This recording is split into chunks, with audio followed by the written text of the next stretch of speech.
Coming up this week on Inside the Actors Studio, James Lipton sits down with physician filmmaker, impresario, and wonderkin Jonathan Emerson Kohler. They'll be discussing Kohler's brave new film, She Had a Sandpaper Tongue, a tale of fleeting beauty and immeasurable loss.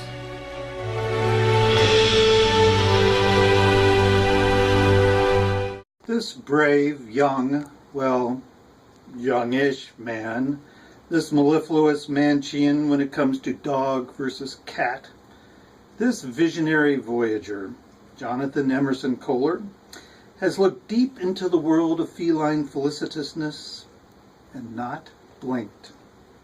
And now he takes a willingly led public on the voyage with him, deep into the recesses where the bonds of love and affection between a man and his cat. Mr. Kohler, whose second name is that of another visionary, a man of Massachusetts, Ralph Waldo, will show us how he survived this tortured journey into an abyss of madness, and how we as brave filmgoers can follow in his footsteps. Join us as we probe the secrets of Kohler's latest masterpiece, She Had a Sandpaper Tongue. Famous Portuguese water dog owner Barack Obama, at a news conference just yesterday, said he thought it was strange and, quote, not really my style to spend time with a cat. Bo, the water dog, chimed in with, woof, woof, woof. How do you respond?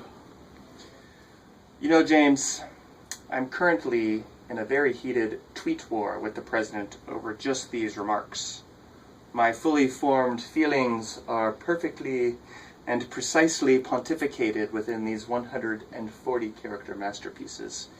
Indeed, composing each tweet takes 3 or 4 hours, as long as I spend on a scene in my films. How did you select Fran Drescher to narrate the inner thoughts of your cat, Olivia Newton-John? Earlier this year, as I was live tweeting the removal of an appendix from a 13-year-old, I found myself all of a sudden narrating the steps of the procedure in the voice of Fran Drescher. Later that evening, as I was telling the story to Olivia Newton-John, my cat, sitting at the kitchen table, she reached across the table with her white little paw and patted me on my left hand, as if to say, Fran Drescher speaks for me too. Simple as that, really. Critics of your film have said that it is a phantasmagorical, felicitous feline film full of furry fury, fostering fanciful feelings of factitious fracas, while others have characterized it as cloyingly contrived cat cinema completely contrary to contemporary categories of commercial comedic craft and spewing, mewing morsels of mythical, magical, mousy musings, mostly moral, moderately maniacal, but mainly moronic. How do you respond to this? Wow, James. Frankly, I don't feel the need to respond. You know, critics are just, critics. Many of my closest critics and friends are also surgery residents, and they will assure you it's much easier to criticize than to create.